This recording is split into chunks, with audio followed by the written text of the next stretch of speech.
नमस्कार, मैं हूं मुनीश पांडे। आप देख रहे हैं आज तक।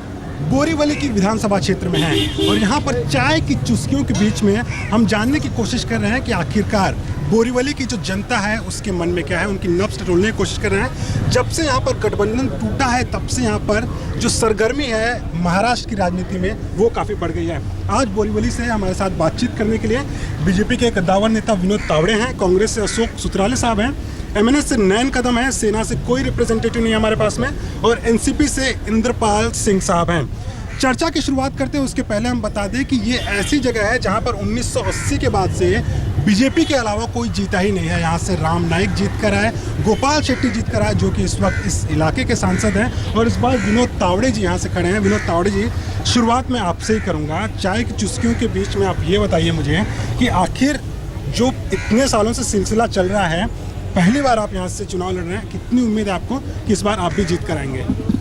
मेरा माने बोरीवली और बीजेपी ये मेड फॉर ईच अदर है। आदरणीय राम नाइक जी हो, हेमेंद्र मेहता हो या फिर गोपाल शेट्टी जी हो, एक लगातार ऐसे लोक प्रतिनिधियों का सिलसिला चलता आया और हर बार भाजपा ने एक अपना ऐसा नेता बोरीवली के लिए दिया है कि जो सही मायने में बोरीवली की समस्याओं को लेकर उनकी जनता की समस्याओं को हल करने में प्रयास करे। और इस बार ये सौभाग्य मुझे मिला है और मुझे पूरी आशा है। चुनाव के समय तो राजनीति चलती है, लेकिन चुनाव के बाद हम सब मिलकर इस बोरीवली का चेहरा बदलने का प्रयास करेंगे। स्वाभाविकता उसमें भाजपा अग्रसर होगी। जो आपके विरोधी पार्टी उनसे बात करते हैं, इंद्रपाल सिंह साहब, ये बताइए कितना आप इनकी बात से ताल्लुकात रखते हैं कि इन्होंने जो समय मिला है उसका सदुपयोग किया और बोरीवली का चेहरा बदला हुआ है? 30 साल में अगर सबसे पिछड़ा हुआ इलाका विधानसभा क्षेत्र का पूरे मुंबई में कोई है तो वो है बोरीवली। और यहाँ जो राम नाइक जी का नाम लिया जा रहा है, बाद में हेमेंद्र मेहता थे, उसके बाद में गोपाल शेट्टी थे। 30 साल में विकास के नाम पे वाटर गटर मीटर में भी लोग तरस गए, वो भी कुछ काम हुआ नहीं है। और यहाँ एक भी गवर्नमेंट हॉस्पिटल आज तक बनाने में ये लोग बुरी तरह से अक्षम रहे हैं, इन्होंने ध्यान ही नहीं दिया है। यहाँ इंसान रहते हैं, उनकी हेल्थ का कोई प्रॉब्लम, हेल्थ इनके पास है ही नहीं कि हेल्थ इशू उठाना चाहिए, एक बड़ा उपचार करना है, मॉडर्न एमिनिटीज़ देना है, ऐसा कुछ भी नहीं है। इतने बड़े विधानसभा क्षेत्र में कोई भी एम्प्लॉयमेंट जनरेट करने के लिए 30 साल में बुरी तरह ये फेल रहे हैं, एक भी गवर्नमेंट प्रोजेक्ट को देने के लिए। अशोक सुत्राले साहब, आप लोग सरकार में रहे हैं, आप लोग के ऊपर आरोप आ रहा है कि अगर जो विकास नहीं हुआ जिसकी बात की जा रही है, हॉस्पिटल्स नहीं है, जो सारी चीज़ें नहीं है, वो कांग्रेस की वजह से नहीं आ पाया। जहाँ तक यहाँ बोरीवली में सवाल रहा है, ये जरूरी है कि भगवती हॉस्पिटल जो था वो भगवती हॉस्पिटल भी डेवलप होने जा रहा है। दूसरा, जो शताब्दी हॉस्पिटल पॉपुलेशन की हिसाब जो तरक्की होनी चाहिए थी, जो इंद्रपाल जी ने कहा, वैसी तरक्की नहीं हुई है। 1980 से लोगों ने विश्वास रखा भारतीय जनता पक्ष पर, और इस बार मेरे मित्र जो तावड़े जी खड़े हैं, वो कुछ दिन पहले उनका मैंने बैनर देखा था, उन्होंने कहा था मैं बोरीवली के लोगों की भावना जानना चाहता हूँ। बोरीवली के लोगों की भावना ये थी, बोरीवली का स्थानिक उम्मीदवारों ने मिले, चाहे जिस पक्ष का उम्मीदवार रखते हैं वो स्थानिक होना लोगों की सबसे पहले प्राथमिक जरूरत है, चाहे वो किसी भी पक्ष का हो। वो जरूर एक विरोधी पक्ष की नेता है, इस बात को मैं नकार नहीं सकता हूँ, लेकिन बोरीवली के लोगों को बोरीवली की नेता की आवश्यकता थी। और जो परिवर्तन होता है 1980 से, ये एक घड़ी आई है, लोग ये समझ रहे हैं अभी कि ये परिवर्तन इस बार जरूर होने वाला है।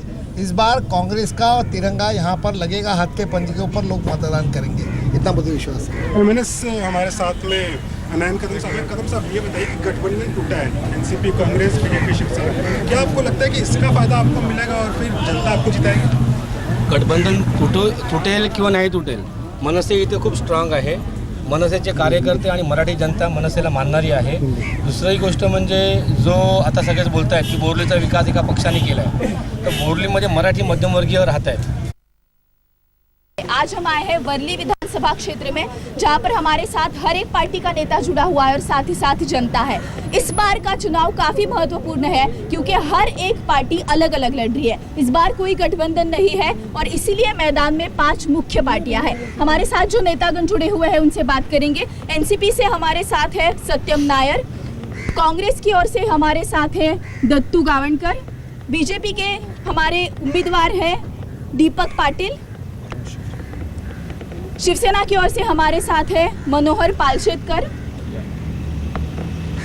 एमएनएस की ओर से हमारे साथ है संतोष धुरी। हम पहले जाएंगे जनता के पास। 5 साल में यहाँ पर एनसीपी की सत्ता है, जानेंगे क्या कुछ लोगों के सवाल है, क्या कुछ यहाँ पर हो पाया है, क्या नहीं हो पाया है। जनता से पहली बार पूछ लेंगे, आपसे जानना चाहेंगे 5 साल एनसीपी की सत्ता रही है, क्या कुछ चीजें हुई है, क्या नहीं हुई आपको लगता है?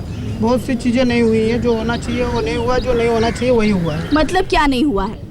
ये सारे की जो बिल्डिंगें बनी हैं यहाँ वर्ली में, वो जो इलीगल बांधकाम बहुत हुए उसके अंदर। इलीगल बांधकाम, आपसे जानना चाहेंगे क्या हुआ है, क्या नहीं हुआ है, आप बताइए। यहाँ पे काफ़ी सालों से एक महत्वपूर्ण प्रश्न है जो कि स्कूल का सवाल है। यहाँ के सारे बच्चे जो इंग्लिश मीडियम स्कूल जाना चाहते हैं उनको या तो दादर जाना पड़ता है या तो बाइकला जाना पड़ता है। यहाँ के आमदार ने यहाँ पे सिग्नेचर कैंपेन चलाया था, उसके बावजूद आगे क्या हुआ उसकी जानकारी हम तक नहीं पहुँच पाई। तो ये बहुत ही ज़रूरी सवाल है कि यहाँ पे स्कूल और कॉलेज का जो इश्यू है उसको टारगेट करना चाहिए। 2 सवाल है, हम एनसीपी के पास जाएंगे, उनसे पूछेंगे इसके जवाब। आपसे जानना चाहेंगे, एक तो इलीगल बांधकाम हुए है ऐसा कहना है, और दूसरा स्कूलोल का प्रश्न, क्या जवाब होगा आपका? इलीगल बांधकाम कहाँ हुआ ये तो मुझे मालूम नहीं, शायद उनको ही पता रहेगा, क्योंकि हम लोग ने गोपाल नगर वहाँ पे SRA के द्वारा जो बिल्डिंग बांधी गई है उसको अच्छी तरह से बांधा है और उसका कुछ मालूमात रहेगा तो शायद उनको रहेगा, मुझे तो मालूम नहीं। और रहा सवाल उन्होंने स्कूल के बारे में बात किया है, तो अपन ने यहाँ पे जगह आरक्षित की है स्कूल के बारे में, जिसमें 50% ये पुलिस के बच्चे रहेंगे और 50% कॉमन पब्लिक के बच्चे रहेंगे, ऐसे अपन ने आरक्षण किया हुआ है। जयंत पाटिल साहब जब होम मिनिस्टर थे तब ये किया गया है।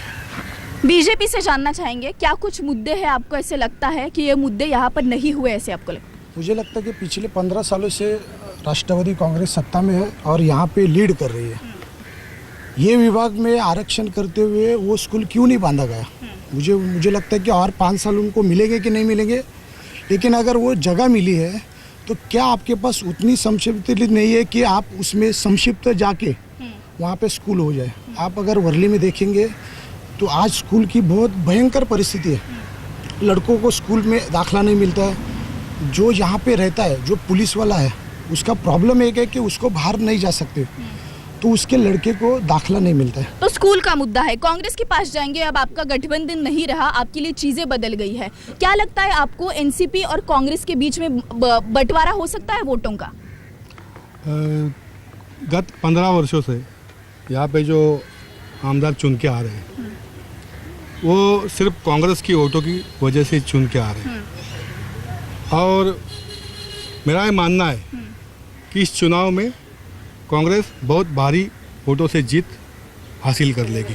लेकिन गठबंधन नहीं रहा है, आपको क्या लगता है ये मुश्किल होगा इस कॉन्स्टिट्यूएंसी में? बिल्कुल, मेरा ये मानना है कि यहाँ के जो आमदार है वो कांग्रेस की वोटों पे हमेशा चुन के आते हैं। यहाँ एनसीपी का कोई वोट नहीं है। एनसीपी का कोई वोट नहीं है? कोई वोट नहीं है, और कांग्रेस के वोटों पे वो चुन के आते हैं, और गठबंधन नहीं रहने से कांग्रेस का हमारा वोट हमारे कैंडिडेट को मिल जाएगा और हमारी भारी वोटों से जीत होगी। आपके मुद्दे प्रचार के लिए क्या होंगे? हमारे मुद्दे प्रचार के लिए यही है कि विकास होना चाहिए।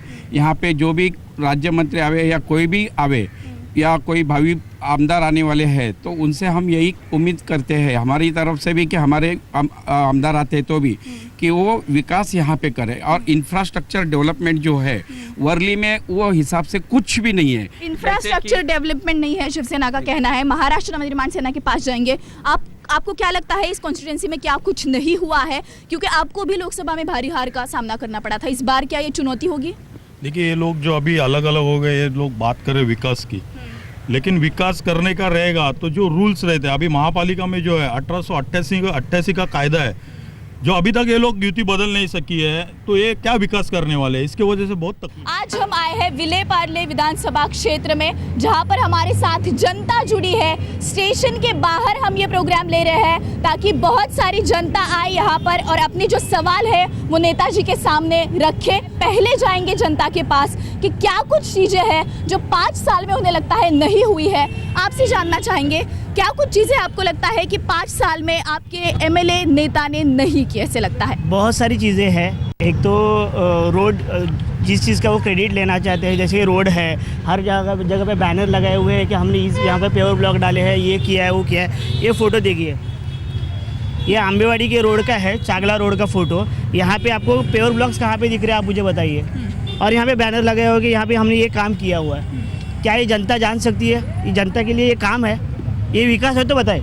चलिए, तो नेताजी आपके तरफ आने वाले हैं। ये कह रहे हैं कि नेताजी हमारे पोस्टर पर दिखते हैं लेकिन जमीनी तौर पर काम नहीं हो रहे। प्रूफ लेके आई है जनता, देखिए। लगता है बहुत तैयारी से आए हैं, बहुत ही तैयारी से आए हैं। तो मुझे नहीं लगता जनता है, लगता है कोई पॉलिटिकल पार्टी से ही आए हैं। और दूसरी बात है कि 50 नए रास्ते, 10 नए गार्डन, लगभग 650 डेवलपमेंट के काम, 401 करोड़ रुपए के लागत से सहारा एलिवेटेड फ्लाईओवर, 80 करोड़ रुपए के लागत से मिलन सबवे फ्लाईओवर, भावेश कुमार परमार को पाकिस्तान जेल से लेके आने का काम, ये भी मैंने पूरा किया है। सीसीटीवी का प्रकल्प, सोलर लाइट का प्रकल्प, ये भी पूरा किया है।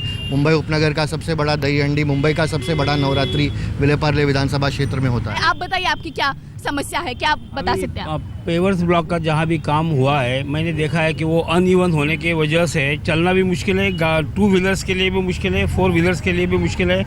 तो यह जो कॉन्ट्रैक्टर ये पेवर्स ब्लॉक का काम करता है, उसने 101% उसके अंदर नेताजी के साथ मिलके कुछ साठगांठ किया होगा, नहीं तो इतना पुअर क्वालिटी का काम हो ही नहीं सकता। कॉन्ट्रैक्टर्स की नेताजी के साथ मिली भगत है। सर, आप बताइए, हमें पेवर ब्लॉक का प्रॉब्लम जो है पूरी मुंबई में है, लेकिन आपकी कॉन्स्टिट्यूएंसी से कुछ सवाल आ रहे हैं, क्या कहेंगे? बीएमसी का काम है तो सीधा बीजेपी ने ही भ्रष्टाचार किया होगा। 2000 करोड़ रुपए का यहाँ पर रोड का कॉन्ट्रैक्ट बनता है हर साल का, जो कॉन्ट्रैक्टर को जेल में होना चाहिए, उसको फिर से ब्लैकलिस्ट किया हुआ कॉन्ट्रैक्टर को फिर से ये टेंडर देके काम कराते हैं। सेना बीजेपी पे ये सवाल उठा रहे हैं कांग्रेस के नेता, आपसे जानना चाहेंगे क्या कहना है आपका? हमारा कहना ऐसा है कि जिस पार्ला में हमारी कॉरपोरेटर जब भी यहाँ पे विधायक काम करती है, काम चालू होने से पहले हमारे हेगड़े साहब जाके वहाँ पे खुद का बैनर लगाते हैं और वहाँ पे कंट्रोवर्सी वहाँ पे पैदा करते हैं। तो बैनर लगने के बाद वो एमएलए है, तो वहाँ के हमारे कॉन्ट्रैक्टर के ऊपर उनका प्रेशर जाता है, मेरा बैनर लगा है, मेरा काम बनेगा, लेकिन काम हमारे शिवसेना के कॉर्पोरेटर का होता है वहाँ। लेकिन कृष्णा जी सभी जगह हमें पार्ला में पोस्टर पे दिखते हैं। अभी एक पोस्टर उनका था, कोई नहीं चक्कर में गिरो मत टक्कर में। पार्ला में ऐसी लैंग्वेज मैडम अभी चलने वाली नहीं है। ये पार्ला है, सांस्कृतिक लोगों का पार्ला विधानसभा है, और यहाँ पे शिवसेना उनको आने वाली विधानसभा में ऐसी टक्कर देंगी कि उनको चक्कर आके वो जगह पे ये चुनाव के बाद गिरने वाले।